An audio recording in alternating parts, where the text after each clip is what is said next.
Hi, Ryan. Hello. How are you? I'm stressed out driving in the rain Oh. to a sound check in Pasadena on a Friday rush hour. How are you? I'm well. It's warm and dark here in Louisville, so very different weather. Oh, you're in Louisville. Wow. Oh, yeah, man. Dude, it's really dark here. We're having very Midwestern storm type winter, like winter storms, like big Midwestern clouds, like ominous kind of clouds for us, which is pretty wild. Yeah. Flooding. I think that's happening all over the country, just metaphorically anyway, so it seems Oh, you fitting. mean like, yeah, it's like the streets are flooded with liberal tears? That's it. That's it. You did it. Isn't that what they're calling? Isn't that what they're saying? If you're like a person interested in like your civil rights, you're crying liberal tears. I always hear that. I'm like, really? Like that's what they're saying? They're saying a lot of things, Ryan. I was like, what's the opposite of that? Like bald eagle tears? Like what's the opposite? I don't know. I wonder what most bald eagles, if they could vote, what they would actually vote for, though. You know what's really interesting about the bald eagle is it's one of the dumbest birds in the history of probably birds. Is that true? Yeah, look it up. I think it's. I remember maybe it was a Joe Biafra speech or something that I'd had on a record or something, but that they're like incredibly inbred, and they're treated like this ferociously unbelievable, determined hunter animal, but they're apparently not. I mean, maybe not. I don't know. Yeah, well, I've never been a bird, so I don't know how to discriminate towards an IQ of another bird. Yeah, I won't, with no disrespect to a bald eagle, I'll still take a little bit of joy in that, so I can appreciate it. It's funny in some weird ways. I don't know why.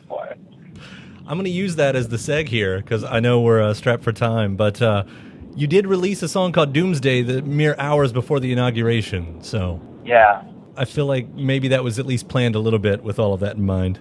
Yeah, definitely. Have you been getting any comments back from I don't know, the less liberal fans about that choice? I mean, there's the normal kind of thing where somebody will come to say something, somebody will want to say something hurtful and purposefully like cruel or rude to me about my choices, or that I should not speak up about politics because I'm a musician or an entertainer, so I should quote unquote stick to music, stuff like that, as though my vote or opinion didn't matter because I play guitar. Right. Which, actually, strangely,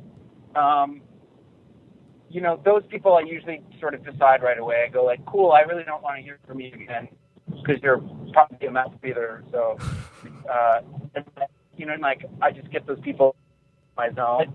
Recently, actually, strangely, people go like, I don't agree with your politics, but I love your music. Mm-hmm. And I'm like, wow, that's civility. Like, I haven't seen that before.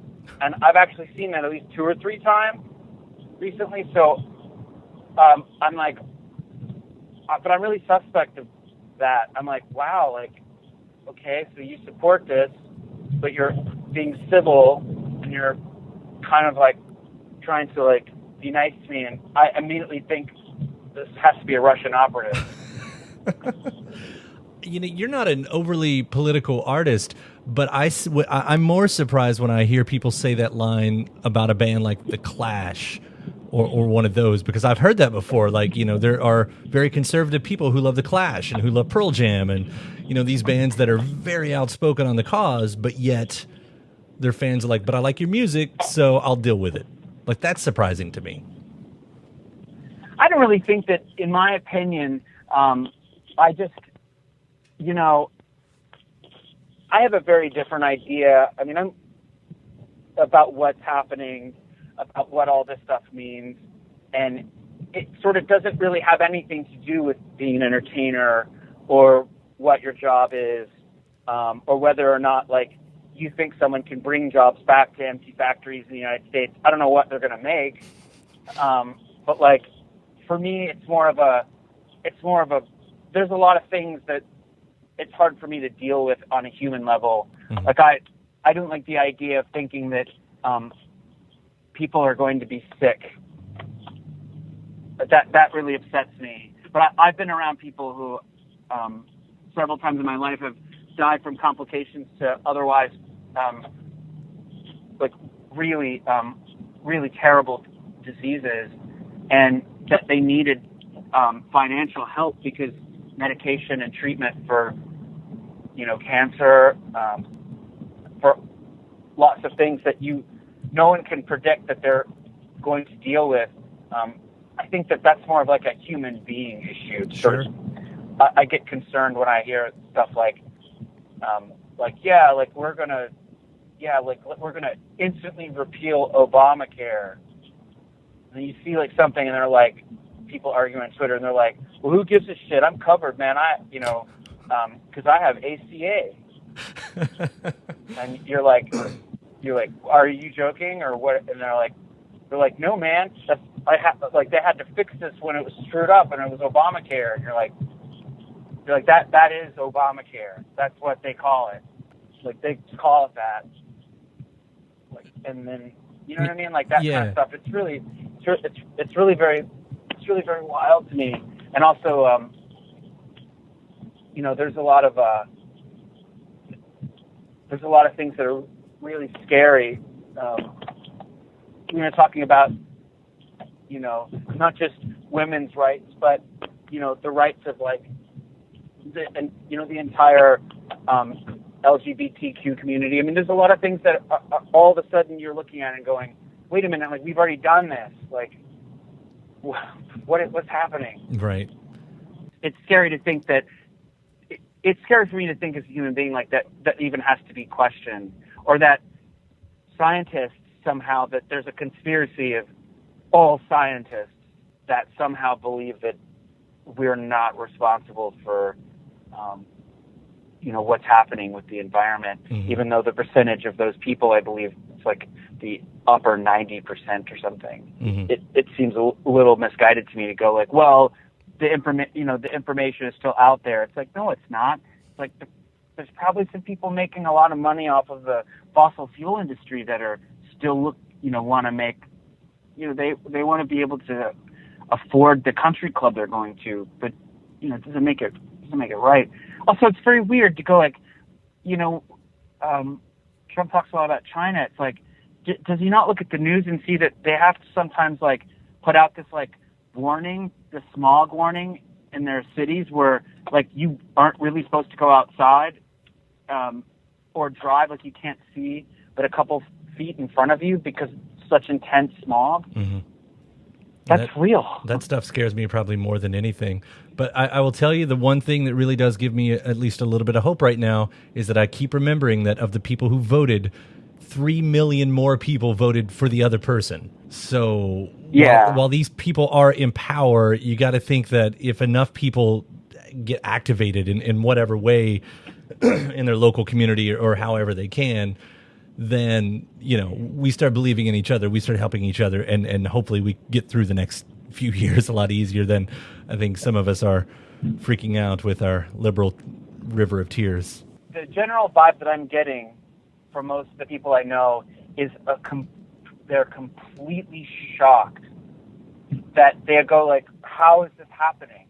And I think that how is this happening is more like the combination of all the things together. Like, how is this person going to become president considering the way that he's spoken about women? Mm-hmm. So fucking disrespectful. And, like I'm a guitar player and like I don't know anyone that talks like that. Right. Ever. Right. Like, I mean, not the worst of the worst. They don't ever talk like, I mean, it's not like I've been around someone like that and you tolerate them. I mean, like, you don't fucking hear that. Like, it's insane.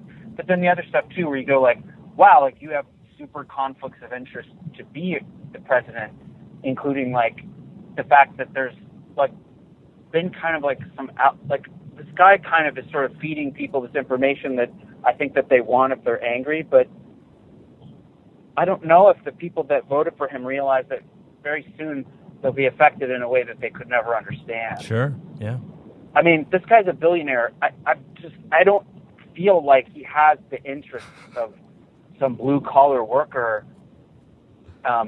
in middle America in mind. And in fact, I would be very concerned for that person should they get sick in the next 16 months or 2 years. And it also would be nice not to have to go to war. I mean, wow, like, we just had a really, really beautiful, lovely experience of having somebody that was diplomatic, listening to the other side, even when maybe he didn't want to, and being very poised in the face of utter and total transparent racism as our president, and he remained composed and a gentleman, and that's fucking awesome. And I'll keep that with me. And, you know, if you're going to be the president of the United States, I'm going to imagine that there's mistakes, and, you know, they're not infallible, you know. No one's going to be able to do a perfect job for every single person in the United States. But I'd like to think that we just were shown a great deal of respect, and it's a really hard thing to walk away from. It's going to be a very different 4 years. You know, my buddy Jeff Garland posted this thing on his Instagram, but quite literally, there was an actual line, who knows how many, but there was an actual line said in the same way that Bain said. Oh, yeah, I saw that. Yeah, that Trump said, and I remember thinking, like, oh my God. This whole time, I've always been thinking, like, where's Batman? Like, this is like any Batman graphic novel, but, like, I'm just like, what is he coming? Like, this can't be the way it's going to be, you know? But I don't know. Yeah. You know, it's like you sort of said earlier. It's a hard thing to do, but it would be it could be just as much of a fatal flaw to not try to find in all of this bullshit some optimism, some hope. You know, I mean, people were really fucked in the beginning of Star Wars, and they handled that shit. So, I think a lot of us have been trying to figure out what episode we're on right now. You know, is this the Empire Strikes Back? Right, it's the Empire Strikes Back. You know, so. Yeah, for sure. Yeah, we're on off. If that's true, then at least we know what the next chapter is, and that's a hope. It's not a new hope, but it's a hope. I guess things really have fluctuated. I don't know. I've lived 40 years plus now, so I've been through, you know, the Reagan era, and then I've been through the Clinton era, and I've been through the Bushes, like, so I've kind of seen that sort of, I've seen the sort of ball being passed back and forth between parties, and it seems to me like most of the time when I think of a Democrat, and I'm being totally honest, and it sounds like it's partisan, but that's because it probably is that when I think of a Democrat, even if I were just to be thinking of them in a general way, I think of someone who is thinking about social service and the good of everyone. And for some people, they think that that's not patriotic, and that goes maybe a counter to the principles of capitalism, and it does. But if you really want a healthy capitalist society, you probably should think about it and really resonate with, you know, a lot of people, and that, like, they're out there playing football and they're playing hard, and it's a brutal sport, and you can really get knocked around. But if somebody gets injured, they go get you off the field and they get you some help, you know? And I feel like if you want capitalism, like, you should at least set it up so that if you decide that you're going to participate in the game, you can do it in a way where it doesn't destroy you, you know? And it's also probably a pretty scary thing for everyone to feel burdened thinking about those of us who are tight with our parents and our parents are aging. We don't want to think about how they're going to be cared for when they retire, or what's going to happen to them when they become elderly.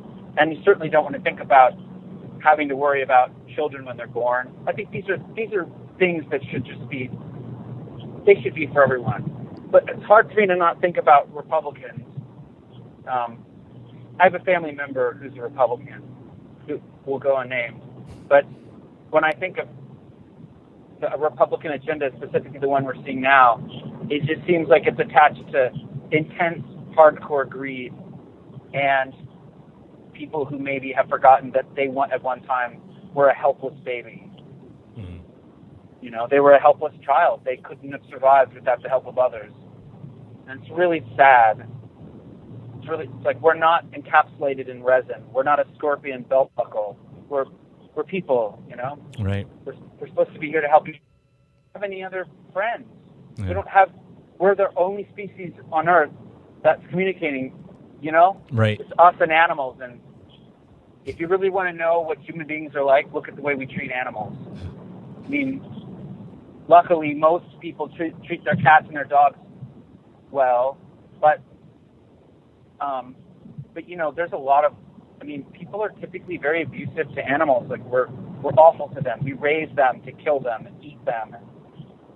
I'm not saying that someone has to be a vegetarian or a vegan or something, but the nature of who we are, isolated in this solar system, in this universe, it's terrifying. Like, I mean, once we're done with each other, there's no one else. There's nothing else. Mm. I would have expected that mankind would have, at this point in our evolution, been a little worried about that and wanting to snuggle on the couch for a weekend, you know? You're painting a very great picture of the world in the future. Not a wrong picture. Just, I think now I understand how we started with the word doomsday. So I'm going to sleep very well tonight. The funny thing is I guess if you want to take anything from all this, you know, none of us can fix all of this for everyone. That's the way it seems. But getting to know each other and being empathetic and learning to be compassionate, and you know, the human race isn't a game. It's not sport. We're not. Right. This isn't kind of a like Logan's Run scenario. It's really scary to think that that's how some people feel. Yeah. But I agree with you on all that. But yeah, Doomsday was about disappointment when I wrote it, and it was also because the guitars, the way they sounded, because I spent a great deal of time listening to the Def Leppard album Hysteria, and like I'd written a song, but I was like, God, how do I make my Strat sound like they're made out of like lasers? So that's an entirely different thing than politics, but maybe equally as important. Yeah. Well, we do need to talk about the music some.